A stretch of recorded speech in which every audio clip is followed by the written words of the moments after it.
Naquele tempo foi o anjo Gabriel enviado por Deus a uma cidade da Galiléia chamada Nazaré, a uma virgem desposada com um varão que se chamava José, da casa de Davi, e o nome da virgem era Maria. Entrando o anjo onde ela estava, disse: Ave, ó cheia de graça, o Senhor é contigo. Bendita és tu entre as mulheres. Podem sentar-se. Em nome do Pai, e do Filho, e do Espírito Santo. Amém.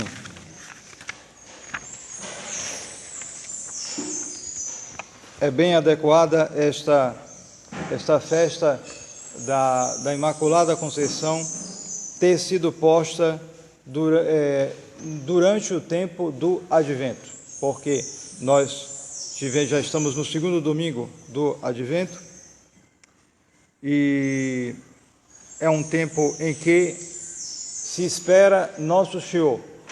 Então, o católico procura fomentar em si e pedir a Nosso Senhor que, pela sua graça, nos prepare para a sua vinda no Natal, a fim de que nós possamos nos preparar para as suas grandes vindas, a sua vinda com a nossa morte e a sua vinda no fim do mundo. Então, exatamente neste tempo do Advento, para se preparar para receber o Redentor, nós devemos pensar em sua mãe, ela que foi pura e cheia de graça. Por isso, se estabeleceu essa festa da Imaculada Conceição, depois da proclamação deste dogma, que foi feita no ano de 1854, pelo Papa Pio IX, e assim a Santíssima Virgem está presente, especialmente nesse tempo do Advento. Para nós nos prepararmos para receber a Nosso Senhor, é muito útil e mesmo necessário que nós meditemos na Santíssima Virgem, especialmente neste privilégio. Vejam bem que no domingo passado, anteontem, nós tivemos o exemplo de São João Batista, aquele santo asceta que apontou Nosso Senhor, que foi o ponto de mudança entre o Antigo e o Novo Testamento. E agora nós temos as primícias do Redentor, que foi exatamente a sua Santa Mãe, que, em previsão dos seus méritos, foi preservada, dos méritos de Nosso Senhor, foi preservada da mancha original. Nesse privilégio da Imaculada Conceição, nós temos dois aspectos, dois pontos que temos que considerar que são muito importantes. O primeiro é o que aparece mais claramente, porque é o próprio título dela, Imaculada Conceição. Então, sua conceição foi imaculada, sua conceição foi sem mancha, ela foi preservada do pecado. Ela tinha o débito do pecado, na medida que ela fazia parte da geração de Adão. E ela foi redimida por Nosso Senhor. Sim, também foi redimida por Nosso Senhor, só que de uma maneira mais perfeita do que a redenção que foi operada sobre nós. Porque a redenção que foi operada sobre nós foi uma redenção medicinal, curativa, depois da queda. Depois que alguém cai no buraco, então vem o médico e vai curar a ferida que ele teve, por causa da queda, digamos assim.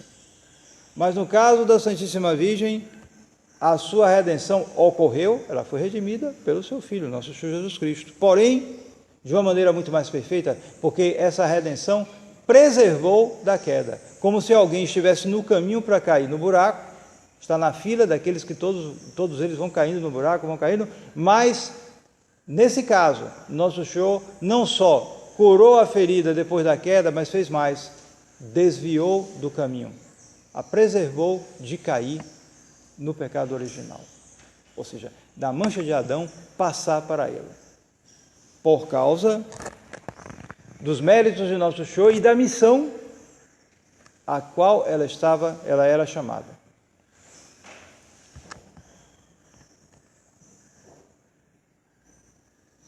E depois, além desse aspecto principal, esse aspecto que aparece mais claramente, há outro aspecto que está ligado e que é muito importante também considerar. E está na saudação que o anjo Gabriel fez a ela. Quando São Gabriel veio anunciar à Santíssima Virgem que ela seria a mãe do Redentor, a saudou como Ave Maria, Ave, cheia de graça, plena de graça. A plenitude de graça é uma consequência. O aspecto primeiro é o aspecto negativo, quer dizer, foi preservada do pecado, não tem o pecado. O segundo aspecto é positivo, ela é cheia de graça, ela é plena de graça. E note-se bem que essa plenitude já era antes da encarnação. O anjo vem saudá-la já como cheia de graça e pede o consentimento dela para que o Verbo se encarnasse, de modo que a encarnação do Verbo e, portanto, a salvação do gênero humano dependeu, num dado momento, de uma vontade humana, puramente humana. Porque foi uma condição, inegavelmente. Ela poderia ter dito não. O anjo não lhe deu um mandado, um mandamento. Você vai ser, ponto final, submeta-se. Não. Ele propôs. Tanto propôs que a Santíssima Virgem, tão perfeita, ainda opôs uma dúvida que ela tinha. Não que ela estivesse duvidando em consentir ou não a isso, mas ela ficou com a dúvida justamente da sua virgindade. Mas o anjo esclareceu tudo isso para ela, que seria uma obra do Espírito Santo. Então, nosso Senhor fez pender a salvação do gênero humano de uma vontade humana, exatamente porque esta vontade humana era inteiramente, absolutamente unida à vontade divina. Deus faz tudo perfeito e fez sua mãe perfeita. Então, esses dois aspectos mostram que Nossa Senhora tinha as condições essenciais do estado de união com Deus. A primeira delas é que nada, porque ela era preservada do pecado original, não havia nada nela que fosse contrário à vontade divina. Absolutamente nada. Porque nós todos, em algum momento de nossa vida, ou mesmo em muitos momentos de nossa vida, tivemos falta de conformidade com a vontade de Deus. Em algum momento de nossa vida, ou mesmo em muitos momentos de nossa vida, a impressão da criatura nos afastou das vistas do Criador. E nos afastou, muitas vezes, talvez de tal maneira que nós nos desviamos do Criador. E o que é exatamente o pecado mortal. O pecado mortal é isso, a conversão à criatura e o distanciamento do Criador. Alguém dá as costas a Deus e se volta para a criatura ou para as criaturas, seja o que for, riqueza, prazeres, poder, seja lá o que for, as três concupiscências. Volta-se para essas criaturas e se afasta de Deus. Isso é a definição do pecado em geral. Bem como a definição da conversão, a definição da santificação é o contrário. É a conversão a Deus e o afastamento das criaturas. Afastamento na medida em que essas criaturas nos afastam de Deus. Porque somos criaturas e estamos no meio das criaturas. Mas esse desapego é mais interior. Por isso, falávamos no domingo do desapego de São João Batista. São João Batista, que era uma seta de tal maneira que ele, inspirado por Deus, desde o começo, desde a meninice, se diz, ele passou a ter uma vida de eremita. Porém, essa vida de eremita, tão afastado do mundo, não o impediu de cumprir o seu dever. Porque quando houve situação escandalosa, ele tomou posição. Ele já estava pregando, era a missão dele, então ele tomou posição claramente e acabou sofrendo o martírio por causa disso, por causa da mundanidade do rei, do pecado do rei, etc. Ele acabou enfrentando isso e pagando por isto. No caso da Santíssima Virgem, não era a missão dela pregar e apontar o Redentor, mas ela deveria ser a mãe do Redentor, a educadora do Redentor, e devia se unir a este Redentor, de tal maneira que se tornaria medianeira das graças que vêm a nós por desse Redentor. Então, Nossa Senhora, e nela não havia nada que desviasse de Deus por causa das criaturas. Primeira condição é essa, da união com Deus. E depois havia o segundo elemento, o positivo, e a consequência do primeiro, de que a vontade dela era movida unicamente pela vontade de Deus, pelo Espírito Santo. Daí porque ela é chamada esposa do Espírito Santo. Primeiro e antes de tudo, porque ela concebeu o nosso Senhor por obra e graça do Espírito Santo. Sim, primeira coisa é esta. Porém, não só isso. Também toda a sua vida ela foi guiada pelo Espírito Santo.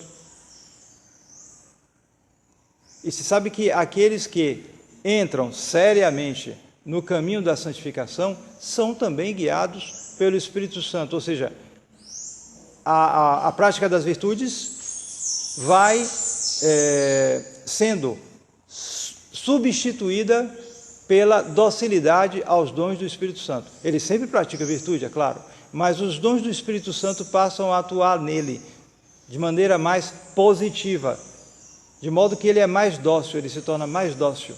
Aqueles que avançam muito na vida espiritual, claro. Então, no caso da Santíssima Virgem, sempre foi assim. Sempre foi assim.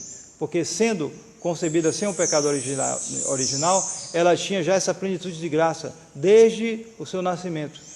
Então ela foi conduzida a vida toda pela inspiração do Espírito Santo. Então nós temos um modelo para nós, para meditar e para nos confiar nela, porque foi essa criatura, com todos esses dons, que garantiu, pelo seu consentimento, foi a mediadora da nossa salvação. E se ela foi a mediadora da nossa salvação, ela poderá também ser a mediadora da nossa salvação individual, já que essa salvação foi do gênero humano em geral, mas em particular, falta, é claro, a correspondência de cada um. Nosso Senhor remiu a todos na cruz e, no entanto, muitos rejeitam a Nosso Senhor e vão parar no inferno por sua culpa. Por sua culpa. Então, da nossa parte, temos que confiar nela para que nós possamos corresponder a todas essas graças. Nesse mundo perdido, nesse mundo onde o poder demoníaco parece ter uma força tão irresistível, mas não é irresistível, não é. Temos as graças de Deus para resistir, para nos santificar. Temos condições disso. As condições existem. Falta buscar e ser fiel. Assumir os compromissos e ser sério na sua vida. Então, que esta lição fique para nós da confiança e da imitação da Santíssima Virgem, porque não podemos imitá-la na inocência, mas não nos esqueçamos que, mesmo sendo inocente, a Santíssima Virgem, pela união com Nosso Senhor, sofreu muito, praticou muita virtude, passou muitas dificuldades, sofreu a pobreza, o desprezo, a compaixão de ver seu filho pregado na cruz. Então, temos os exemplos suficientes e superabundantes para que nós possamos, com seriedade, levar essa vida que nós temos aqui na terra e sermos fiéis a Nosso Senhor, como ela também foi. Em nome do Pai, e do Filho, e do Espírito Santo. Amém.